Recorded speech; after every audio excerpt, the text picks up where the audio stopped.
Hey, it's time for Chuck and Brock. Welcome. We're going to be talking about chapter 4 from Reformed Dogmatics.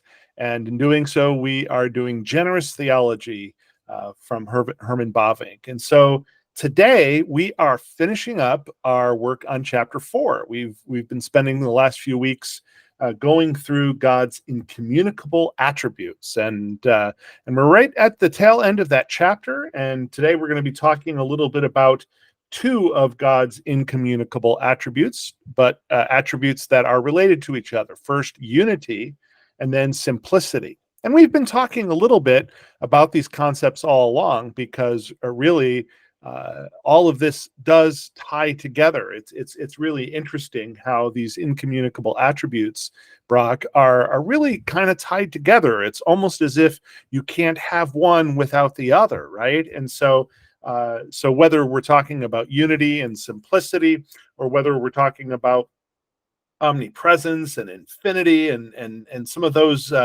immutability and independence, all those kinds of things, aseity, they really are all kind of tied together. But when we talk about unity, we are talking about some very specific situations and some very specific topics having to do with God's oneness. And it's interesting because there are those who would say to us Christians, wait a minute, what do you mean you believe in God's unity? Don't you believe in the Trinity? Don't you believe in three gods or something like that? And I know Jews and Muslims, for example, will accuse us of being not at all orthodox about God's unity, about God's oneness. And yet we are. I think what Bavinck is saying here is that there is not a contradiction between believing in God's unity and believing in God as a Trinity. Now, he doesn't specifically talk about the Trinity in this section, but he is very clear that God is still one. And so that old verse from the Old Testament, "Hear, O Israel, the Lord your God is one," is still very much, it's not just for Jews, it's for Christians as well. And so it's an important part of our theology. So let's start with unity. And as a graduate of Unity Christian High School in Orange City, Iowa, I guess I should know something about unity. But I'm interested, Brock, when we talk about this concept of God's unity, and there's other kinds of unity, which maybe we'll get into at some later point. But when we talk about God as being a unified being, as being one, what are some of the concepts that come to mind, and what are some of the discussions that perhaps you've been a part of with regard to that concept, that idea of unity? Yeah. Thanks for that, Chuck, for the way you framed that. A lot of times discussions of God's unity can be dry to the average layperson, but really this is a hotbed of activity, as comes out in Professor Bavinck's discussion here. And there's some reasons why. You mentioned one of the big ones, Chuck. How, people ask, how is it that God can be one God in three persons? And Chuck, for you and for I, we have an easy answer to that. I don't know. I don't know how God can be those things. But rather than disproving the Christian religion, it frames the issue where it should be, which is we are discussing matters that are above our pay grade as humans. And when we discuss them, we stand on the things that we stand on, and we see as far as we see, but we don't pretend that we have a full accounting. And so with the unity of God, one of the issues that comes up, Chuck, over and over again, is first of all that tension between the oneness of God and God as Holy Trinity. You cited the passage from Deuteronomy that I'm going to go read in just a second. We're going to understand just how important that is. And then what we're going to do, and what Professor Bavinck does in this section, is Professor Bavinck talks about some of the external critiques, some of the challenges from people outside looking in to Christianity, people who want to say alternative statements to what we think the scriptures are teaching and to what we think happened in history. So let's just do the obligatory Deuteronomy 6 reading here, because this is very important. If you ask an observant Jewish person throughout history, what's the one famous defining statement in Judaism, you'll have this issue here that comes up in Deuteronomy chapter 6. Hear, O Israel, the Lord your God is one. And let me just give a little back context here. The people of Israel have come out of Egypt during the time of the Exodus. And at the time of Deuteronomy, which is the second presentation of the law, a reprise of the law that's already come, a recapitulation, a restatement, as it were. That's what Deuteronomy means, the second giving of the law.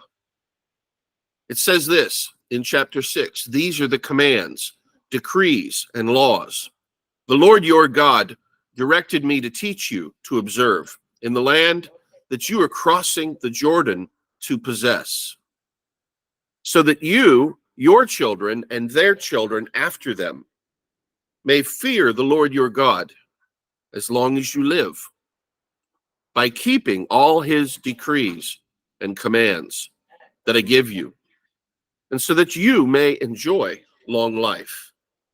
Now here it is. This is a foundational statement. Hear, Israel, and be careful to obey, so that it may go well with you, and that you may increase greatly in a land flowing with milk and honey, just as the Lord, the God of your ancestors, promised you. And then we have this famous verse, this famous passage starting in verse 4. Hear, O Israel, the Lord our God, the Lord is one.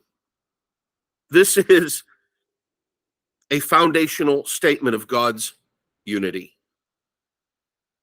Because of this unifying statement, the rest of the passage says this: love the Lord your God with all your heart, with all your soul, with all your strength. These commandments that I give you today are to be on your hearts. Impress them on your children. Talk about them when you sit at home and when you walk along the road, when you lie down and when you get up. Tie them as symbols on your hands and bind them on your foreheads. Write them on the door frames of your houses and on your gates. Now, why might this be so crucial? Well, from our tradition, Chuck, from our traditional understanding, what we see is we see the Jewish people being saved out of slavery by God and drawn into a new land where they, the Jewish people, are to do battle with the existing people in the land of Israel. By the way, if that sounds awfully contemporary in our political situation today, let's just say I have noticed that as well. But as the Jewish people go into this land, they go on command of God, and they go with his authority to do this situation. They are going to do battle, both in warfare as well as cultural warfare, between peoples who have complete different conceptions of God. I should say gods, because at this time, the Canaanites, whom the Israelites are coming in to do battle with, are largely, we believe, polytheistic, maybe something similar-ish to the pantheon that we're all so familiar with from the Greek pantheon. I'm not saying the Canaanites worshipped the Greek gods, but what I'm saying is they had a similar pantheon of gods. And there was probably a storm god. There was probably a lightning, thunder, fire god. There was a water deity. There were deities for fertility, for growth, for agriculture. And what God is saying in this text is, it's just me. I am the one living in true God. Live distinguished lives. And so it's that cultural setting that is to really make a difference in the battle to come. Sometimes it's war, Chuck. Sometimes it's just cultural tensions. But it's going to drive so much of what happens in the coming chapters in the Bible. So when you look at it in that light, Chuck, what do you think about the coming conflict? For us, it's past, but for the people who lived it during this time, they are really called to be something different in a world that is very contrasting to them. And this unity is going to be so important to that. So what do you think about that idea, and how would you build with that? Yeah, it's interesting because I think there are a couple of different ways to think about that unity. And one of them is sort of this philosophical topic that Bavinck is getting at here, sort of this idea of God's incommunicable attribute of unity, of his oneness, of his being, the unity of singularity and the unity of simplicity. That there's one divine being, and in the virtue of the nature of that being, God cannot be more than one being, and consequently that all other beings exist only from him, through him, and to him, to quote what Bavinck has to say. I think it's also interesting, though, that when you look at that text, the Shema from Deuteronomy, I think that there is a broader view of unity that's at play here as well. So that's not to say that Bavinck is wrong. I think what Bavinck is doing is taking a very specific philosophical piece that is absolutely true. I think the Deuteronomy text, I think naturally goes there, but I think there is also just simply the simple idea that, hey, there's just one God. There's only one God who's the God of all mankind, right? And so there's not. This is a way of saying to the people of Israel, look, this is not your God, as in the God of the Israelites, but there's other gods, like other national gods, or Baal might be the god of the Canaanites, and whoever might be various gods, and so we just think our God is the best one God. No, that's not what's happening here. The Lord our God, the Lord is one. There is only one God. It's also, I think, saying that that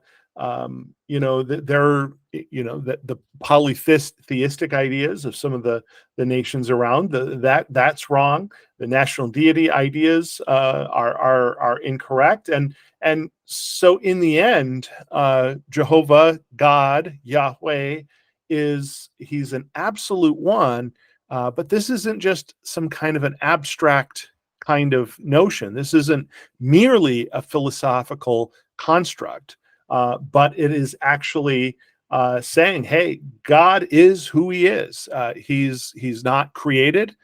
He's not made. He is himself, and everything that he does is good.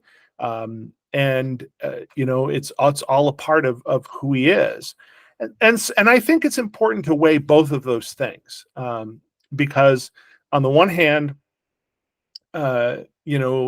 we can get bogged down into some of these philosophical ideas and start arguing about, well, what does unity mean in this particular instance? What does it mean in this instance? What are sort of the philosophical essences of God? Those kinds of things. And we can get bogged down on that and just lose the idea that most Jews are saying, and we Christians would agree with as well, when we hear the Shema, the Hear, O Israel, the Lord our God, the Lord is one, which is that there is just one God. There are no other gods.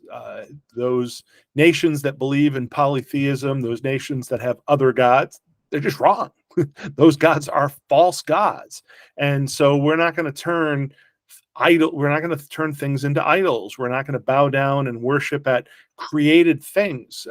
And we're going to understand that we are God's creatures. And so we are, in essence, different from God. And yet I think it's also important to still look at the philosophical piece of this. It's maybe not for everyone, but as we dive into, well, what does it mean that God is one? What does it mean that he's a unity? I think it is worthwhile thinking about some of these more philosophical sort of concepts as Bavinck does, because there are some important there are some important lines that we go down as we think about this, right? So it's not just that polytheism is wrong, but it's also that a lot of our concepts of God, if they don't take into account his unity, can become, idols. They can become pictures of God that are false, that bear false witness against who he is, and break the Ten Commandments in multiple ways as a result. We're not talking about a God who is just sort of all of creation, sort of pantheistically inclined, and so really just a part of everything who he is, and even in us. No, that's not what we're talking about. We're talking about something beyond that. We're talking about a God of unity, of oneness, who is separate from us, and yet who created each of us, his creatures. And so then the rest of the verses that you've got here, Hear, O Israel, the Lord our God, the Lord is one. Love your God. Love the Lord your God with all your heart, with all your soul, and with all your strength. Love this God who is one. And then these commandments I give you today are to be on your hearts. Impress them on your children. Teach them. Pass them down. Study them. Talk about them, and have podcasts where you talk about these ideas. Tie them up as symbols on your hands, bind them on your foreheads or on your computers, write them on the door frames of your houses and on your gates and on your blogs. These are things that we should be, and God commands us to be teaching to others, including and especially to our children, and to the next generations of those who love God and who keep his commandments. So both of these different ways of sort of thinking about God's unity, I think, are really important. What say you? Are there some ideas around that you really feel are important to get in here? Well, Chuck, you really brought out something that I think is crucial here. And that is this passage, this very passage, is one of the foundational passages in all of Western history with regard to the ethical pattern. What does that mean? This idea that doctrine drives duty comes from this passage.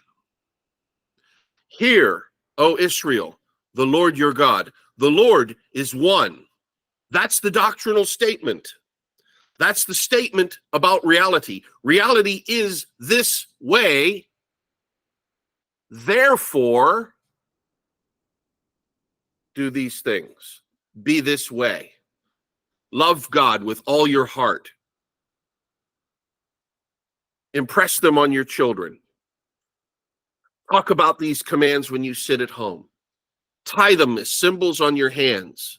Write them on the door frames of your houses. This is the ethical call and response. Because God is one, because of the unity of God, therefore live this way. And that is huge. Now, why is this so important? Look at verse 5. Love the Lord your God with all your heart, with all your soul, with all your strength. Well, Chuck, one of the attractions of polytheism is that you could, I'm going to be a little crass here, a little irreverent, and forgive me, dear friends, I just want to make a point. But to some degree, polyistic religions and their pantheon of gods somewhat becomes like Pokemon. You got to have them all. Well, Chuck, you know, you've got the god of thunder in your collection, and I've got the goddess of fertility in my collection. Let's go out and let's add some more gods and goddesses to our portfolio, increase our likelihood that things will go well for us in this world. I'm not saying that's how all polytheists viewed it, but there was definitely a strain of got to collect them all. And the sophisticated cultures of the day that had these pantheons would very often take that sort of approach. So when one culture conquers another culture in warfare during this time, the conquering culture would say, hey, you don't have to give up your gods. Just add our gods to your collection. And God flips the script and says this: love only me, and love me completely, with all of your heart, with all of your soul, with all of your strength. Now, there's going to be an accusation that Professor Bavinck talks about in this section. And what's the accusation? The accusation is some scholars today have this idea that the people of Israel during this time are in fact also pantheonistic. They don't serve one God. They serve multiple gods. And to support this, they'll talk about, Chuck, remember our previous chapter? We're talking about the divine names of God earlier. So they'll say, well, you know, El or Elyon, that's one God. Adonai, another God. Jehovah, yet a third God. And so there have been critics who are saying that even as the people of Israel supposedly left Egypt and supposedly came into Canaan, they were themselves pantheonistic. And only later, only much later, after hundreds of years, the kingdom of Israel, the kings of Israel and Judah, only after those points do we see this monotheism emerge. And that is a very interesting accusation to face. I think we have to talk about it a little bit here. And Chuck, if it's all right, I just wanted to share another passage. Now, when we're talking about some of the oldest events in the Holy Scriptures, the book of Job is considered to be the oldest in terms of its content. Its material that it's documenting, the situation that it's talking about, it claims to be describing the situation that came up to a man in history at a particular point in time, and it's considered to be the oldest historically present events in the Bible. So the book of Job, the conversations that are happening there are even before the formation of the nation of Israel, even before the Exodus that we just read about in Deuteronomy chapter 6. And so the idea is, from the critics, that it's only later that we get to a monotheism. But when we look in the book of Job, talking about events that occurred up to 700, 800 years earlier than the Davidic kingdom, we have an interesting situation here. Now, this is just Job chapter 5. This is literally a random chapter from this book, but I just want to read a little bit. This is Eliphaz speaking to Job, and he's going to talk. Now, Job's the suffering person in this story, and Eliphaz is going to have some things to say to him about God. And I want to ask our listeners and viewers to consider the way Eliphaz is characterizing God in this passage. He says this, starting at verse 8. If I were you, Job, I would go to God and present my case to him. He does great things, too marvelous to understand. He performs countless miracles. He gives rain for the earth and water for the fields. He gives prosperity to the poor and protects those who suffer. He frustrates the plans of schemers, so the work of their hands will not succeed. He traps the wise in their own cleverness, so their cunning schemes are thwarted. They find it is dark in the daytime, and they grope at noon as if it were night. He rescues the poor from the cutting words of wrong, and rescues them from the clutches of the powerful. And so at last, the poor have hope, and the snapping jaws of the wicked are shut. Chuck, that's just a small snippet out of the book of Job. Hundreds of years before the Deuteronomy passage. And what strikes me there is Eliphaz is testifying. Is he testifying to a pantheon? Well, there's one God who takes care of the poor. There's one God who brings success in war. There's one God who brings prosperity, and another God who takes care of the houses of the dead. There's a God of cleverness. There's a God of the sky. There's a God of this. There's a God of... No. Right from the beginning in the biblical literature, we have this consistency, this testimony in there. And the other parts of Job are going to bear this out as well. And we could even go to the end of the book of Job when God himself appears. And he ascribes to himself and only to himself what actually is happening in the world. As a matter of fact, I don't mean to take too much time here or even belabor it. But the Lord challenges, and he says this to Job: where were you when the other God laid the foundations of the earth? No, he doesn't say that. Where were you when I laid the foundations of the earth?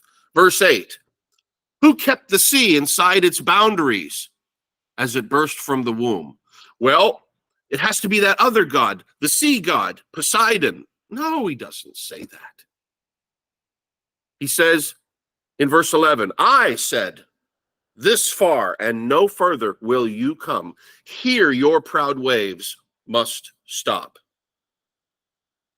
Verse 12, Have you ever commanded the morning to appear and caused the dawn to rise in the east? That would be the god Apollo, right? Who's doing that? No. He's here talking and taking credit for it himself. And so one of the most important aspects of this unity that Professor Bavinck's talking about is this idea that monotheism goes all the way back. And so the critics who wish to say that Israel was a polytheistic religion until maybe even the time of the Babylonian exile, this doesn't match what we're seeing in the text here. And so that's a really important clue to take a look at. God is one God. The Israel people are not, they're not pulling a pantheon around. Chuck, what were some other thoughts that you had when you were thinking through some of the issues there and maybe sort of responding in your own mind to what Professor Bavinck had to say? Yeah, I think the only other thing really specific to this section on unity, other than maybe getting into some of the the interesting comments that Bavinck has about that you alluded to about how some scholars will try to argue about, well, what was the real religious belief of Israel, and these words sort of do contradict that. But it's also amazing to me. We've been in talking about this, and you mentioned Job is one of the oldest books of the Bible, one of the earliest written ones, and then you've got the book of Deuteronomy, which really reflects what was happening very early in Israel's history as they're coming into Israel, and I know that there are those who say, well, it was written later, those kinds of things, but I think if we take it at face value, these are words that were brought to the Israelites while they were out in the wilderness, and so that those words of the Shema, of the Lord. Hear, O Israel, the Lord your God, the Lord is one, are some of the oldest religious. It's one of the oldest religious sayings or phrases that's still out there, and it's survived. 3,000 or more years, probably close, almost 4,000 years, at least 3,500 years. That this is being said, and still today, often in the original Hebrew, right? There are Jews who, as part of their ceremonies, will say, Shema Yisrael, Adonai Eloheinu, Adonai Echad, which is the Hebrew words, the Lord your God, the Lord is one. And I don't know. There's something special to me about not only how ancient those words are, but yet even as ancient as they are, they're still relevant today. And we can get into all sorts of discussions of well, how do we know it's this old? And yet, if the scholars who are studying this stuff are truly honest, I think it's still true that these words are among the oldest attributed words in all of history, and it's amazing that it's survived that long, or maybe it's not so amazing because it's proof that these are words that come directly from God, that He has taught us to say about Him. It's how He's revealed Himself to us, and I think they're words that we should continue to say, whether we say them in Hebrew or whether we say them in English. Or in whatever other language, maybe if the Lord doesn't come back, maybe in 2,000 years, there'll be some other language that we can't even imagine, but still be saying those same words. Hear, O Israel, the Lord, your God, the Lord is one. Now, I don't know, Brock, if you're ready to move from unity to simplicity, but it's not that distant of a move, really. And you've put the words there from Bavinck, and I love the transition here that Bavinck begins with. The oneness of God does not only consist in a unity of singularity. That's what we've been talking about before in unity in the Shema, right? That there is one God. There is only one God. There aren't these multiplicity of gods. God isn't sort of made up of all sorts of different gods who do different things, but is also in a unity of simplicity, meaning that he's not made up of different parts that might clash with each other, or so it's sort of a different kind of unity, and yet it's still really all is unity. And he says the fact of the matter is that Scripture, to denote the fullness of the life of God, uses not only adjectives but also substantives. And he describes what he means by that. He says it tells us not only that God is truthful, righteous, living, illuminating, loving, and wise, which of course he is, and we say these things about God, but also that he is the truth. He is righteousness. He is life. He is light. He is love. He is wisdom. So we describe God not just as these adjectives, but these adjectives become nouns because that's who God is. And so on account of its absolute perfection, every attribute of God is identical with his essence. These attributes are not just simply describing God, but God is those things. And so Bavinck says that theology later taught this doctrine of Scripture under the term of the simplicity of God, and gets into some of the history around that. And and we've been sort of circling around these ideas now for a few weeks, and so we've talked about them in some way, shape, or form for a while. But it is sort of interesting because initially, if you're just would tell some brand new baby Christian, or maybe someone who's not even a Christian or just a cultural Christian, God is simple, they'd look at you like you're crazy, right? What? God is simple? He's complicated. He's hard to understand. There's so much more to him, and then you'd be like, oh yeah, he is hard to understand, but he's still simple. Well, what do you mean by that? Well, what we mean is that God is who God is, right? He is not merely adjectives, but he's also a noun.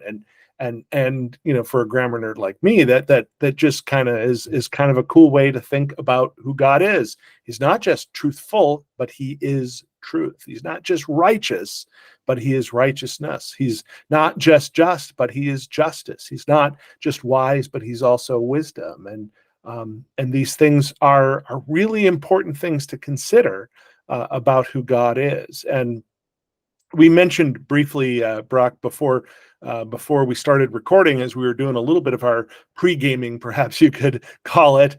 I mentioned there's a video that I haven't fully had a chance to take a look at, done by Paul Vanderklay, who's a pastor in California, who I've talked about before, in which he does an interview with a Reformed philosopher, and that Reformed philosopher talks about this idea that he believes that one of the most important characteristics of the Reformed world, and something that very few people outside of the Reformed world, although he does give credit to a few other places, get this right, that really fully understand that God is not only adjectives, but is also substantives, that it is important for us to understand that God's attributes are identical with his essence. There isn't some sort of separate essence of God, that we sort of describe with various different attributes, but rather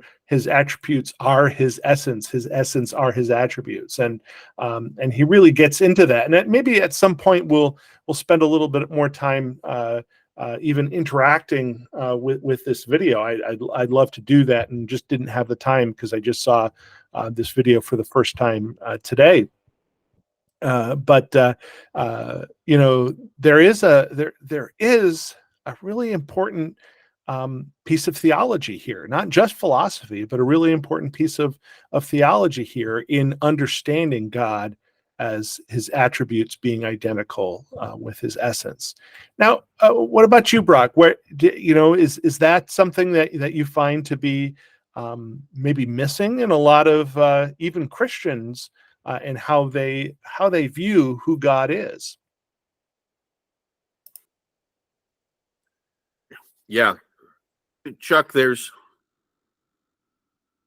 no doubt about it what you stated earlier, which is to say, the doctrine of divine simplicity is among the most confusing statements to the average layperson, and for good reason. Again, we're back to talking about matters that are above our pay grade. We're lifting up. I've got a buddy, and we have pizza parties together, and so we make homemade pizzas, and we make our own crust, and we put it out on the pan, and we put our toppings on, and the sauce and the cheese, and we put it in the oven, and when it comes out, we have to lift the crust up. We like a thicker crust. We have to lift the crust up and look at the bottom to see if it's done. And when we are talking about God's simplicity, Chuck, in some sense, that's what we're doing, but not with pizza. We're doing it with reality. We're literally taking reality, lifting it up like a pizza, and checking out the underside of it. Who can do that, Chuck? Who can do that from the place where we as finite creatures are? And so that's my analogy I like to use to talk about simplicity. Now, it can be an abstract sounding word, and perhaps the best way to think about it is abstractly, but there are some important non-abstract, very I don't want to say cut and dry, very moist reasons why this is an important doctrine. And I just want to highlight this by taking a look at my confession of faith. In the section talking about God, it says this: the Lord our God is but one only living and true God, whose subsistence is in and of himself. That's what we talked about earlier, Chuck. His aseity, his divine independence, he is infinite in being and perfection, whose essence cannot be comprehended by any but himself. He is a most pure spirit. Now here it comes: invisible, without body, parts, or passions, who only has immortality. Now, there's more to read there, but this without body, parts, or passions is crucial. So what does it mean? Chuck, it was actually very hard for many in the ancient world to encapsulate an idea about God, about a God that didn't have a body. So we think about the pantheon, the Greek pantheon, the gods and goddesses. Zeus has a body, Athena, Poseidon, Ares, Apollo. And now the Jewish people are bringing this mixture, this non-mixture, from the Exodus, this single unitary understanding. God is a spirit. He does not have a body in that sense. Now, things are going to change in the New Testament, Chuck. But what we understand is in his spiritual form. There's no body that divides God or that limits him in extent, in space, and in time. It says this: no parts. Why is that important? Well, first of all, It means that God is not a composite of things interacting. He's not a machine for us to take apart. He's not a divine vending machine that we kind of can jigger a little bit and go and pull this part out and bend that part out and, put a little thing in so we can get our quarterback after we put it in. He is partless. And you might say, well, what does that matter for anything? Well, it really matters today, Chuck, because in theology today, it is very common to compartmentalize God into parts. Well, what do you mean? I'll give you the example of the very obvious one. People today will say this: God is love. And if they just stopped there and meant something theologically sound, I couldn't disagree.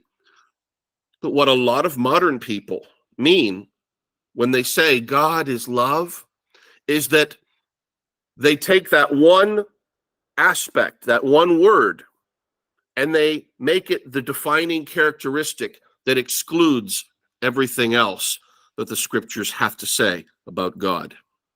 So my answer to those people is, well, what do you mean when you say God is love? And what they usually mean is, because God is love, all of those other messy, disturbing things that the Bible confronts me with, I can just let those go. He's a God of love. Well, it doesn't work that way. God is without parts.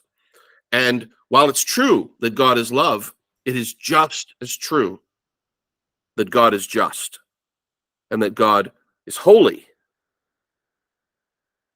And so this idea that we can take apart God by emphasizing one aspect to the exclusion of the others is invalid. Now, there's one other thing here: without body, parts, or passions. What would it mean for God to be passionate? And why would that matter? Well, the idea behind divine passions is we have to analyze, what does it mean for humans to have passions? Well, Chuck, I get thirsty. I get hungry. I get grumpy when I haven't had pizza often enough with my buddy. I'm driven. These things have a hold on me. They make a claim upon me that in some sense my being depends on them for. So when I'm hungry, I've got to do something about that. When I need oxygen, I have to breathe. I have to inhale, I have to exhale. Things have to happen for my life to sustain itself. And that's the passions. It's the same thing in an emotional life. I'm driven by jealousy. I'm driven by love, hate, grief, wrath, all of these things that can swing me around and make me do things against my own self, against my own being. Well, God does not have any passions of that sort. Now, we're not going to say here that God lacks divine emotions. That's going to be a different thing. There's nothing that has control of God. There's nothing external that compels him to move, to act, or to be in any way other than his own nature. And by the way, let's talk about that nature. The confession continues. God is dwelling in the light which no man can approach unto. God is immutable. He is immense, eternal, incomprehensible, almighty, every way infinite, most holy, most wise, most free, most absolute, working all things according to the counsel of his own immutable and most righteous will. Chuck, we can go on, and it's a beautiful thing to go on. But the point is this: almost all of the other God conceptions will will differ from this. I was talking, for example, with a gentleman in the God is open camp who thinks of God in a pantheistic sense. God is a part of space-time, and he's not separate from it. He's not independent of it. And, the image that came to my mind is, Chuck, have you ever had one of those rock polishers? You have a rock polisher and it's a rotating drum, and you put your rocks in there and it just turns and it polishes those rocks. And to my evaluation of my pantheistic friend, the way he was talking about God was just one of those rocks turning in the rock polisher like every other. Oh, sure, it was a bigger rock. God was a bigger than any of the other beings in this reality of the rock polisher, but he was just another one. And that is not the Christian God. And I think that's why this simplicity attribute is so important for us to study. Now, Chuck, what do you think about some of that, and what are some of the aspects of simplicity that really you want to emphasize and highlight when you're thinking about them? Yeah, I think the key aspect for me is what Bavinck says on page 176, and then he kind of carries that over to the next page where he says simplicity is the antonym, meaning the opposite word of compounded, right? And you talked a little bit about this in what you've said. If God is composed of parts like a body, or composed of genus, class, and differentiate, attributes of differing species that belong to the same genus, substance and accidents, matter and form, potentiality and actuality, essence and existence, all these things that the Greek philosophers talk about, well, then his perfection, his oneness, his independence, his immutability cannot be maintained. On that basis, he's not the highest love, for then there is in him a subject who loves, which is one thing, as well as a love by which he loves, which is another. And so this dualism of idea would say that, oh no, there's these different parts. There's this compound of who God is. He's both sort of the attribute and the substance. But no, we would say that no, he's both. There is no dualism here. He is completely identical with the attributes of wisdom and grace and love and so on. He is absolutely perfect. And so then in describing God as utterly simple essence, Bavinck says, Christian theology above all maintains that God has a distinct and infinite life of his own within himself, even though it's true that we can only describe that divine being with creaturely names. And so pantheistic philosophy's ideas of absolute and supreme being and substance, these being favorite names used for the divine being in this philosophy, they're the result of abstraction. And abstraction is a form of compounding. It's a little bit different than just plus, but it's still kind of this abstraction that pantheism does, sort of turns God from a unity, from a simple being, into something with multiple parts, different pieces. All qualifiers have been stripped from things until nothing is left but the lowest common denominator, pure being, unqualified existence. This being is an abstraction, a concept for which there is no corresponding reality and which may not further be defined. Even further qualification would finitize it and make it into something particular and hence destroy its generality. All determination is negation. But the being ascribed to God in theology is unique. It's not like this sort of abstract idea of a God that the pantheists want to create, but rather God is in being simplicity. He is a being with which we cannot make any association other than that it is as someone who is all being, the absolute fullness of being. Now, this simplicity doesn't exclude the many names ascribed to him, but it demands them because God is so abundantly rich that we can gain some of his idea of his richness only by the availability of many names. But these many names don't in some way turn God into a compound being. He is love, and he is also just, and and let's compound to that these other ideas. No, rather he is still simply one. The divine essence is self-determined and is distinct from everything else, in that nothing else can be added to it. And then this is where Bavinck does briefly talk about the Trinity. He says, nor taken in this sense is the simplicity of God inconsistent with the doctrine of the Trinity, for the term simple is not used here as an antonym of twofold or threefold, but rather an antonym of composite, of things that are added to each other and in parts.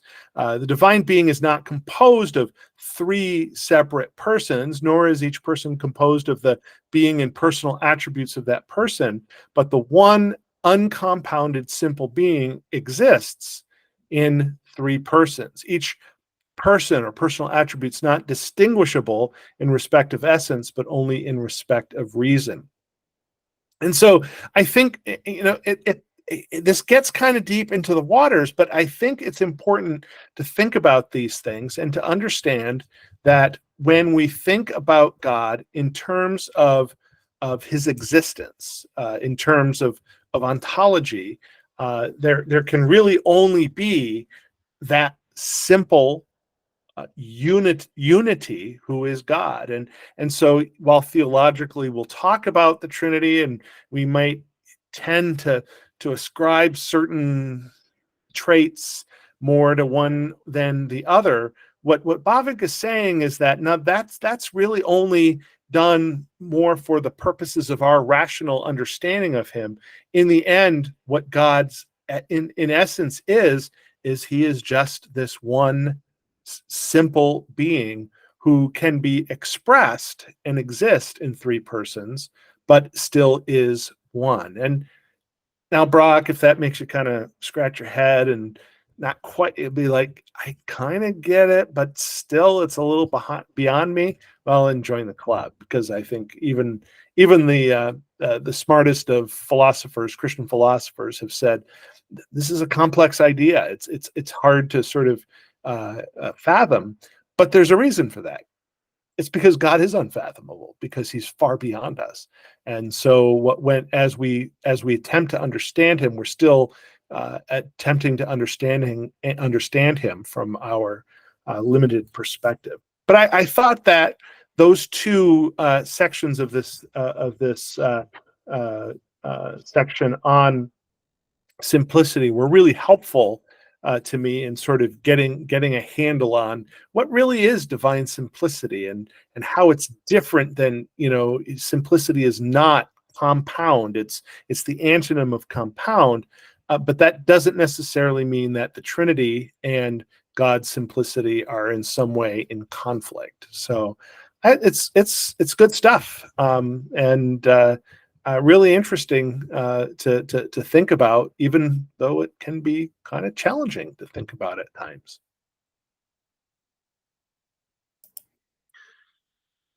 Chuck, I hesitate to even go down this route, lest it be more confusing. But we are presented with things in reality that are difficult to divide. When you look at the periodic table of the elements in chemistry, we have all of those elemental essences, which for a long time it was thought that perhaps they were themselves indivisible items. As a matter of fact, that's what the word atom means, indivisible. When the Greek philosophers thought about what an atom was, they thought it was something that could not be subdivided further. Now, in modern chemistry, we have found that each of the elements in our periodic table are in fact not divisible into, they cannot be divided into something that remains that chemical element. So in other words, it's an atom in that sense. If I have an atom of oxygen, there's nothing I can do to take away from it, and it still remain oxygen.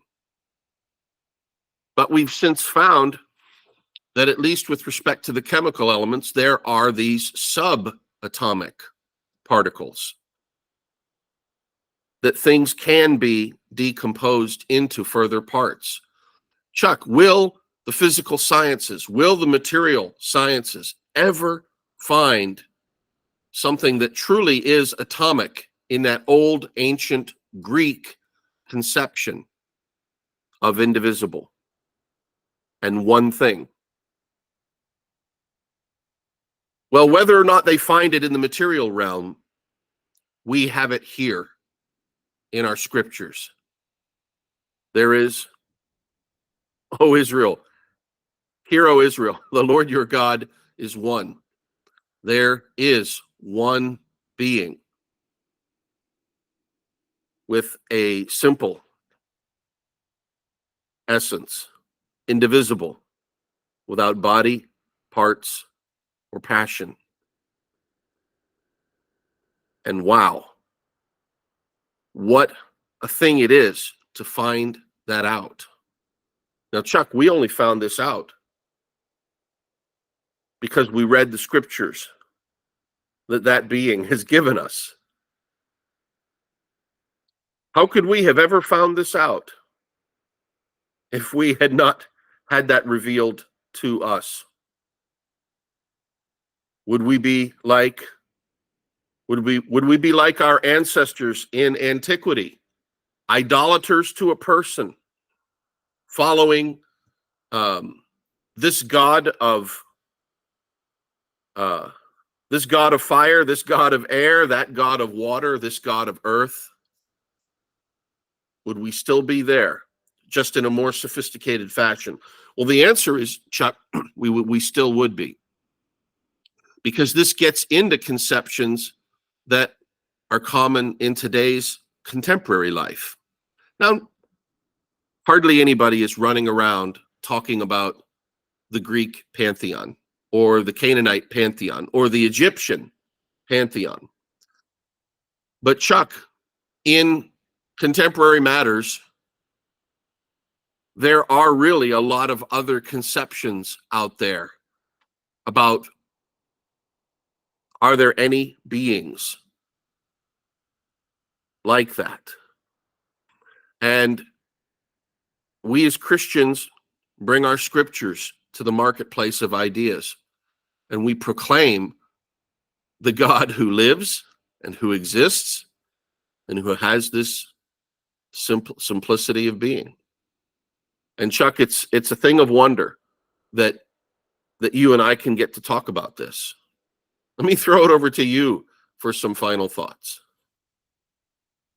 Yeah, I don't know that I have much to add to that, because I think you really summed it up very well. It really gets back to that Shema, that verse from Deuteronomy that you talked about. And not only is this something that's been revealed to us, and that's the only way that we come to know it, but then the rest of that Deuteronomy text really tells us that we have now an obligation to teach what God has revealed about himself to our children and to those around us. And so I think we need to take that seriously, that we have a role to play. We have a job, a task that's been given to us by God to take that which he's revealed to us and now be his agents of revelation to others. And it's primarily, as it says in the text, to our children and our children's children. But I think as we think about that, our children are not merely our physical children. I think of the children in my congregation, and I'm sure you're thinking about the children in yours. I'm thinking about people, students who are learning in Christian schools and in Christian colleges, and even in public schools and universities that need to hear that the Lord our God is one. They need to hear that truth of God revealed to them, and so we have a task in doing that. We do that in part by our own discussions. I love the fact that we can do something we enjoy, which is just kind of talk about theology and philosophy, and hopefully it can be something that's useful to others. But I think also, we're called to continue to do that in our own communities as well. And I know you do that, as do I. And so it's an important task and something that we can't forget. We know God's all powerful.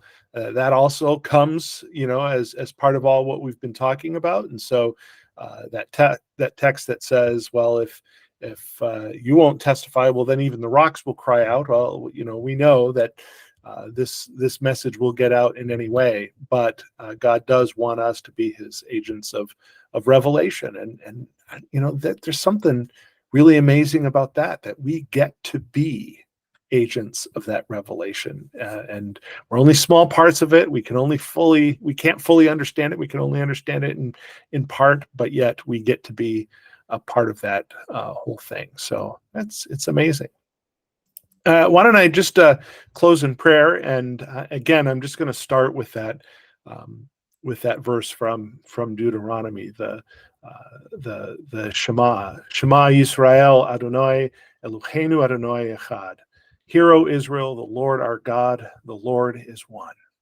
God, you who are one, you who are a unity, who is immutable, who is perfect, whose essence is equivalent with your attributes. God, in many ways, you're just so far beyond us, and yet, even in our limited ways of thinking, you have condescended to us. You've revealed yourself to us, and we get to see a little bit of who we are, of who you are, and how we are your creatures. You are the creator.